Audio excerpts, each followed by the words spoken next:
folks, Kilt-Man here, Kilt-Man, at your services. And I've got a few friends with me as well. A couple of fairy ones, and one with a big bulbous brain.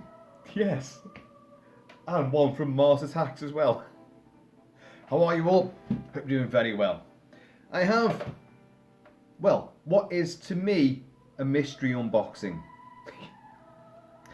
Those of you who've clicked on this already will have read the title of the video. They will have seen the thumbnail picture. So you guys will probably know what's in the box I've got over here. Because at the moment, this moment in time, as I'm recording it, I don't know what's in there. And isn't that the weird, great, time-shifting thing, this limbo of viewing platforms and making videos and YouTube? I don't know what's in there, but you already are way ahead of me. And yet when I'm filming this, I'm way ahead of you. Professor Brian Cox and your wormhole theories, Stephen Hawking's and black holes and stuff. You ain't got nothing on Kilt-Man and this trans-dimensional time portal of box openings. I know. Where am I going with this? I honestly don't know. But your friend and mine, super channel contributor, Steve 007 Smith. Yes, you know him, you'll love him.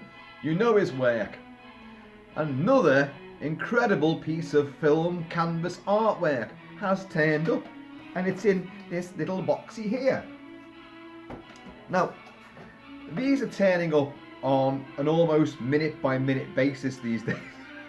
His one-man campaign to completely redecorate and transform the innards of Kilt-Mansion just knows no bounds.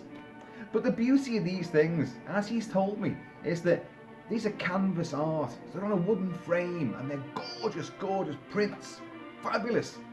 But if they're sort of portrait, one tack in the wall, boom, hang it up. Nice and light, brilliant. If it's landscape, two tacks, bam, bam, and up it goes.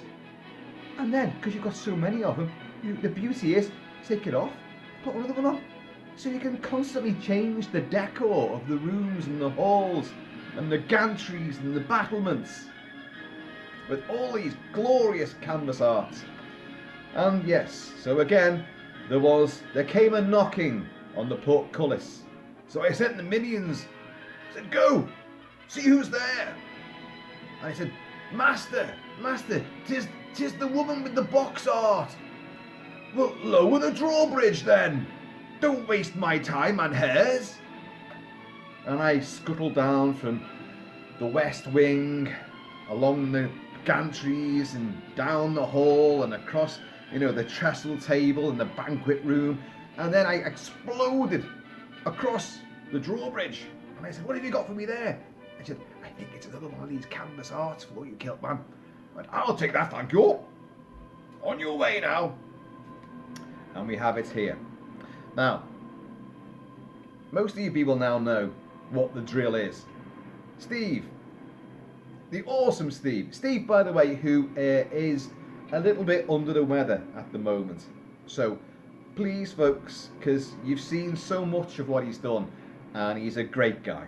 And let's take the time out to wish him all the best. And he'll be rocking and rolling again very soon. I know this guy. We all have a little moment now and again, when we're a bit sort of under the weather. But Steve will be back, firing on all cylinders. Anyway. So this has turned up. Now, normally, Steve will send me a clue as to what is inside the box. Well, it's a horror film, it's it's number 2 in a series, it's got so-and-so in it, and I try to work out what it is, and I'm pretty damn good at it. In fact, I think the last two mystery packages turned up, and he gave me the bare minimum of clues. I think one of them, he didn't even know what was in it. He'd forgotten what he'd sent. Because he's sending so many all the time that he was like, I don't know what I've sent to you. And I went, And I literally, spare the moment, reply to him and say, like, well, I think it's this. And then on the videos, if you go back on the last couple of canvas unopenings, I have said, well, my first idea was it was going to be this. But now I've changed my mind and I think it's going to be this. And then we've opened it on the last 2 occasions. And what comes up? What was my first assumption? Crazy, crazy. But of course this time, because he's getting clearly pissed off with me getting it right all the time, he hasn't given me any clues at all. No, not one. Well, okay, there is one clue. And that one clue is that, yes, it's something that we talked about a long time ago, and I said I liked it. Oh, great. I like Malta. I like beans and sausage on toast. I like many films. How the hell am I supposed to work that out? But anyway. I have, of course, run my hands around the cardboard and tried to pick up some vibes. Tried to think, get some kind of spiritual osmosis going and glean what the movie is. And I still don't know. No, I've written down a few ideas here. And I'm playing James Horner's score for Krull. And there's King Kong, there's Mars Attacks, there's American Werewolf. I don't think it's anything to do with them. I don't think it's anything to do with Krull either. Krull, by the way, is for Epic Dream. Epic Dream. I know. I keep promising to review Krull. I hope in the meantime you can be settled and satisfied with a bit of James Horner's amazing score. But yeah, so I thought, after running my hands up and down this, I thought, well, hang on a minute. Okay, what's the first thing that's come to mind? And I'm trawling back over our many conversations that me and Steve have had about movies and stuff and what we're into. And he often does say, oh, what are your thoughts on this? What are your thoughts on that? You know, and the thing that leapt out to me was, and I don't know why. I really don't know why. I think because the first canvas art he ever sent to me was for The Good, the Bad and the Ugly, Clint Eastwood, and a Western. So, and I thought, well, Young Guns, Emilio Estevez, Lou Diamond Phillips, Kiefer Sutherland, yeah, Billy the Kid, Young Guns. I don't know why. I've no idea why I'm thinking that. No idea at all. So, I thought, well, you know, there's nothing really that I'm basing that on, really. So I thought of all this other stuff. And I kind of I've written them down here, I kind of gone across the genres here. I've put in Young Guns. Kelly's Heroes. Why Kelly's Heroes? Clint Eastwood. John Landis was first assistant director on that movie way back in 1969, filming in the former Yugoslavia, and it's where John Landis came up with the idea for American Werewolf in London, and he wrote the first draft of his script for American Werewolf in London while he was making the film Kelly's Heroes. But why Kelly's Heroes? I don't know. I honestly don't know. Again, I'm just thinking outside the box. I'm thinking about what's inside the box from outside the box. That's right, isn't it? Very literal, in fact. Now, I know that we both mentioned very recently as well, which kind of means that it can't be these, but I don't know. Superman 1 and 2, Richard Donner, Christopher Reeve, Superman. I love the first 2 Superman movies. I think Superman the movie is one of the best, if not the best, comic book movie adaptation ever. I think it's extraordinarily good, and we have talked about it, but that was more recently, so that kind of, I don't know, going off on the wrong tangent there, maybe. Then I thought of Outland, Sean Connery as a district marshal on a planet, on one of the moons of Jupiter. It's high noon in space, and but I've gone on about this film a lot, so would it be that? Because I'm getting the kind of feeling that it's a film that I've not really discussed. No, I'm feeling it's a bit more obscure than what I've normally um, poured, all my praise and adulation and enthusiasm over. So, the next one on my little list is Excalibur, fantasy movie which I haven't covered. I keep threatening to do so, like many movies. It's on that eternal list though. Oh, I will. I'm going to really go to town. I'm going to give it a fully kilted treatment. Yeah. And like Outland, like Young Guns, like Kelly's Heroes, like Superman 1 and 2, it's still waiting to get done. And then I've written 2001 A Space Odyssey.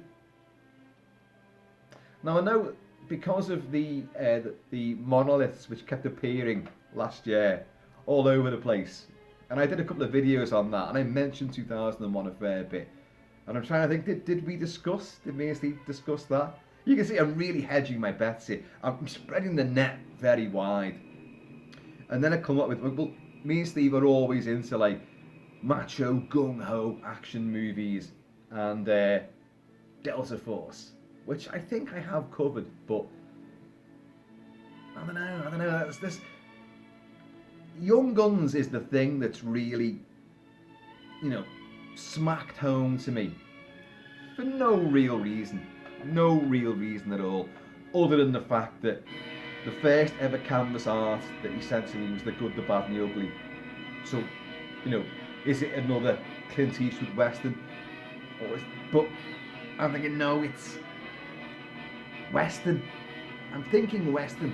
I'm certainly thinking guns. I'm thinking guns. Anyway, so if it's Young Guns, then let's put the music on. I'm sure I've got the music here. I must have the music. I've got Young Guns 1 and 2 here somewhere. Yeah, here we go. And this is great. This is a great main title theme to Young Guns. Oh, if we're in the West, let's get some firewater. Let's have some whiskey.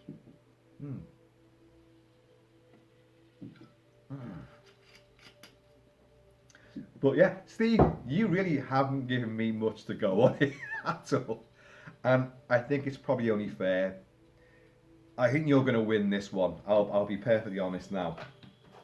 So, folks, here's the box. Yeah. Now, I know that when the address label is, I put it down the bottom and I turn it round and I open it. The canvas on the inside is, I can't see the canvas. The canvas itself is against a backing piece of cardboard wrapped up in cellophane. So I've got to unwrap the cellophane and get the canvas out. But I know that normally, that label is down there. I can, at the bottom, it comes out pretty much the right way up. I've kind of got it right that way. But this time, just to add a bit more consternation and mystique, the bloody label's in the middle of the box. So when I open this could be upside down, it could be sideways. I honestly don't know. So, what are we doing, folks? Place your bets. Young Guns, Kelly's Heroes, Superman 1 and 2, Superman 1 or 2, Outland, Excalibur, 2001 A Space Odyssey, Delta Force. I don't know. But I'm thinking, boom, boom, shake the room stuff. I don't think it's horror. But then again, I could be massively wrong on that as well. I know. Hopefully, if I've got this turned the right way, when it comes up, you guys will see it first. Because it's canvas, and because there's a bit of sunlight snaking through across the battlements there, I'm going to look the other way. So when it faces you, when I turn around and the light coming through, I could well see through the back of it because it's canvas. So if I suddenly go, I've already clocked what it is, it's because I've seen through the back. But I'm going to do my best to not do that. I'll look away, you'll see it, and I'll turn it around like that. That's the plan. So, listen, that main theme is great, isn't it? Young Guns. It's not Young Guns, is it, Steve? In fact, you all know that it's not Young Guns, probably, because you've all seen what the title of this video is. Isn't that the beauty of it? I'm making you wait for something that you already know what it is. The only one here involved in this video that doesn't know what's inside that box is me. So who's the dickhead round here? Why are they all looking at me? Okay, right. Skiing do. This flap, which didn't need the skiing do at all.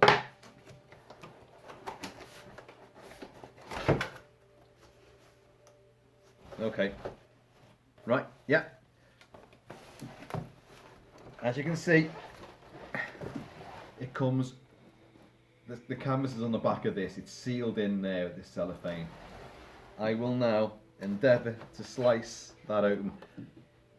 I'm saying Young Guns. Jesus, I don't know.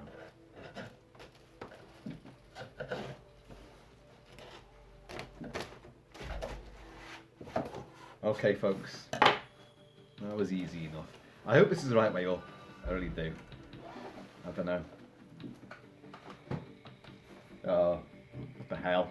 Let's have some more of this stuff. Oh, I'm not peeking. I can't see.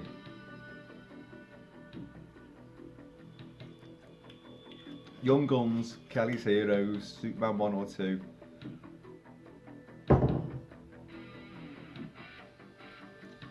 It's guns. I'm thinking guns. I'm thinking guns. Sorry, there's movement in the hallway. Okay, folks, it's coming up. I hope it's the right way up.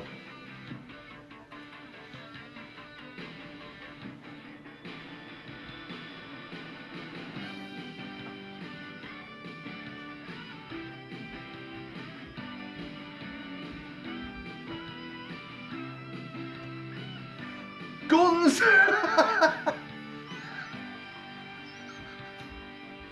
I knew! I felt the guns, didn't I? What a... I didn't say Dirty Harry, did I? Oh my god, it's all the Dirty Harrys. Dirty Harry, Magnum Force, the Enforcer, Sudden Impact, the Deadpool. Steve, you've got this. You've got this, haven't you, yourself? You've definitely got that. I'm sure you've got that. Look at that. Oh mate, that's awesome. Inspector, San Francisco Police 2211, that's his number. I've got that badge. I've actually got that badge. I've fired a 44 Magnum Smith & Wesson many times. I actually owned a Smith & Wesson 357 Magnum for a good 7-8 years of my life. There he is, look at him. The coolest hair. Fresh off the spaghetti westerns, and it's Don Siegel who directed him in westerns as well. Don Siegel making Dirty Harry. Oh, playing the wrong friggin' music now, aren't I? Oh, Steve, mate. Well, you beat me there, didn't you? Hang on a minute. I said Kelly's Heroes, Clint Eastwood.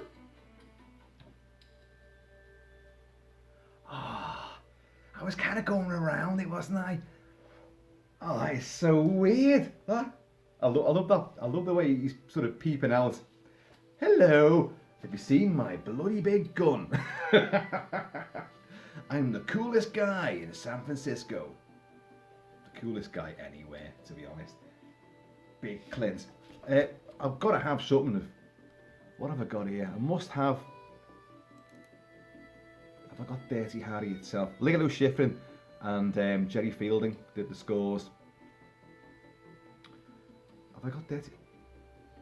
Oh, there's this bloody Delta Force there. That was one of my guesses. Oh, I haven't got Dirty Harry. No, I must have, like, there's Joe Kidd, all the other spaghetti westerns, the Dollars trilogy. Oh, come on.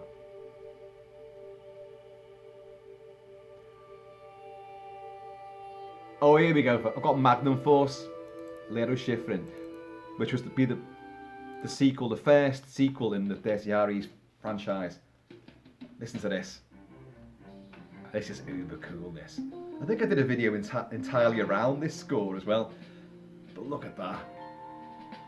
Dirty Harry, Clint Eastwood. An absolute renegade bastard. An ultra right-wing vigilante's dream. And yet, in Magnum Force, he upholds the law and takes down a gang of vigilantes headed up by Hal Holbrook, the late great Hal Holbrook, and David Soul. Listen to that.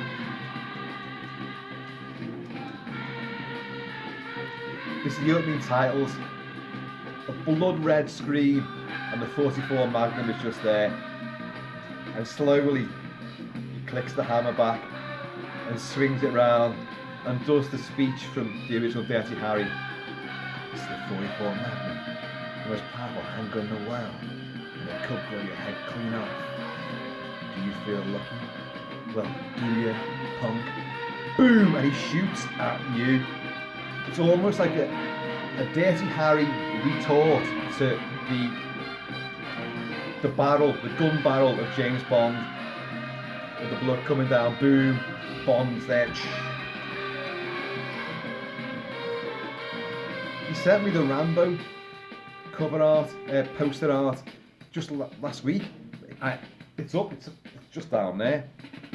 And on that, Rambo's there, but down the side, you've got the Rambo First Blood Part 2 knife. It's down the side. So that ties up. I said guns. I didn't think of Dirty Harry though, did I? But look at that. By the way, Clint Eastwood is the only guy in cinema that can fire that double action with one hand. Having fired that gun and many other guns, being a member of the Phoenix Shoots Association, stop me if you've heard of this before, because I know you have. I've gone on about it many times. Throughout all my teens, I was a member of a firearms club. My dad indoctrinated me into the world of firearms, all legally at that time. And he was a pistol champion and a rifle champion. I, too, was a champion. But I also managed to get our entire bloody shooters club disqualified from a shooting event, which I have discussed before and I'm not going to go into again. The shame. Having said that, bloody good shot though. And I was firing a 357 revolver with speed loaders on a combat range. Yeah. Great stuff. So yeah, I mean, obviously Dirty Harry was the archetypal, the cop, the maverick cop, plays by his own rules, but he's ultra right wing though, but he uses a wheel gun and a 6-shooter. A lot of old timers carry those, as Martin Riggs says to Danny Glover, in Lethal Weapon, because that was the age of the 9mm Beretta. But a Magnum 357 snub-nosed revolver was the sidearm on a 38 Special. The sidearms of the American police for many, many years. And I had the Magnum 357 Smith & Wesson. And although I fired the 44, and I said before, the only guy in cinema that can fire that with one hand, double action. Double action means that you are not cocking the hammer back. You are just holding the gun and you're squeezing the trigger. So it's as you put pressure on the trigger, the hammer's coming back. Cylinders going round, bang! That takes a lot to do it. With one hand, that's quite drastic. With a double action, normally you would cock the hammer back and then fire. So you haven't got to put that much pressure on the trigger. But the 44 itself, it's so powerful. You're meant to hold it with two hands. Look, like that. You cup the gun hand in your other hand. You take the wide shoulder width apart shooter's stance, possibly even more. And I'm only a short arse, so I've got a low centre of gravity. You think that would work? Bring your pelvis forward. Yes, I'm talking about guns, nothing else here. And be prepared, because boom, that flies back. That gun has so much recoil on it, it's just unbelievable. Now, I fired that single action. I've cocked the hammer back and then fired it. But I have fired it double action, and oh my god, that took, just to squeeze the trigger. Took some doing. Clint trained like mad to get that right, so that he could fire it. Double action with one hand. He's 6'2", 6'4" maybe. I think it's 6'2", but his stance, his strength, his stature, the way that he could carry himself and the way he trained for it, he made sure that he could do it. Sometimes you'd see him on poster like that, holding the gun like that. That isn't the best way of doing it. You cup the handle, the hilt, boom. But he could fire that, and you'd see him in the movies doing it on the target ranges and firing. He was firing that for real. He could do it. I fired that, it blew me off my feet. The Magnum 357 is actually just as powerful. It is, but the kicker is, it's got a stabilising rod beneath the barrel. You see here? Well, you can see there. The stabilising rod would be all the way, or almost the full length of the barrel. So imagine there, that would be extended all the way along there. Stop about there.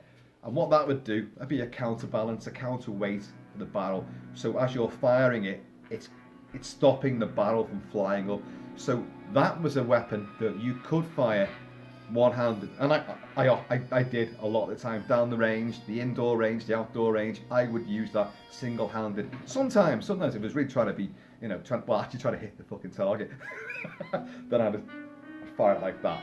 But if you just show it off, like you'd stand there and you'd be on the side, the full like sort of profile stance, bang, bang, bang, and again, even with the 357, if you want to hit the target, pull that hammer back, cock it back, just makes it a bit easier.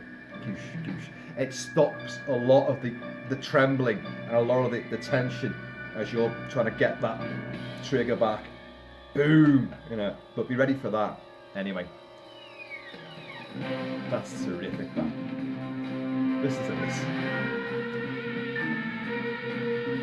This is 70s now, but it's got that 60s jazzy funk that Lalo Schifrin always put into his scores, and with the shrieking female vocals and the jazziness. Yeah, let's get on to this.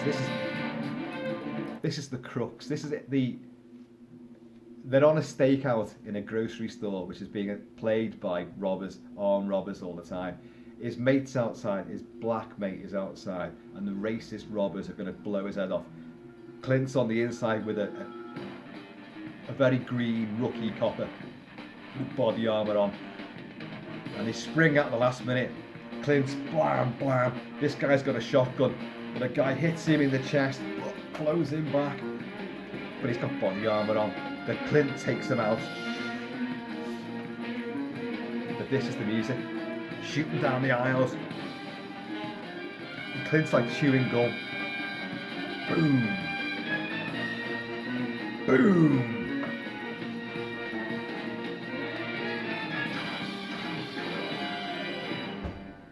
Awesome. Steve, mate, that is fantastic. Well, you beat me, didn't you? You beat me.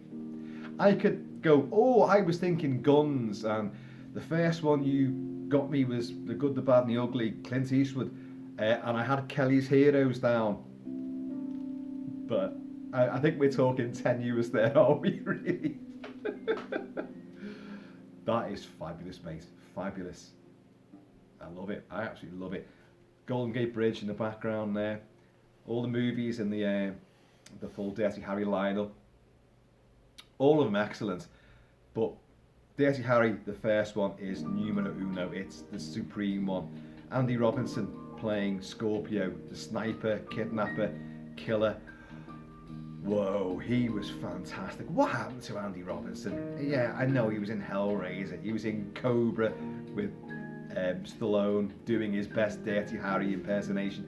But he was fabulous in that movie. Fabulous, terrifying, believable when he's trying to, kid other people, like another grocery shop owner. I think, well, what happened to you? Oh,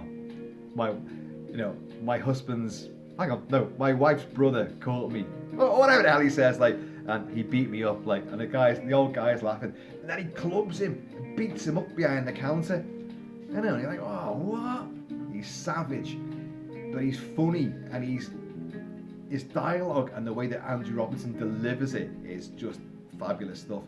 But it's his movie, folks. And of course, at the end of it, after killing Scorpio, he throws his badge into the river. But he's back for Magnum Force, of course. Folks, there you go. Look at that. I think you'll agree that is a wonderful piece of artwork there. And Steve, thanks so much, mate. Then again, didn't give me any clues, did you, really? So, you know, I was shooting in the dark there, wasn't I?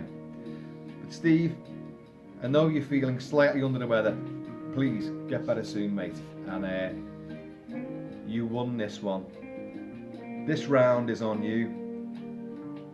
So I'll have a large whiskey, if you don't mind. Here it is! Cheers, y'all.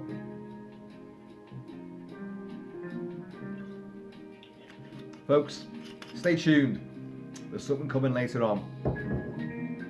So, in the meantime, and this ultra right-wing vigilante in-between time, take it easy. Be happy, be healthy. Keep it Celtic, keep it Celtic. Forget my own taglines. And hey, let's be careful out there.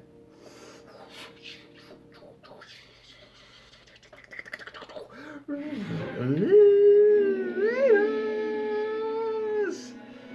I know what you're thinking. Has he had 6 loads of whiskey or only 5? Well, to tell you the truth, in all this excitement, I've forgotten myself. So, you've got to ask yourself a question. Is Kilt-Man going to drink some more? You bet your goddamn ass he is. Cheers, y'all.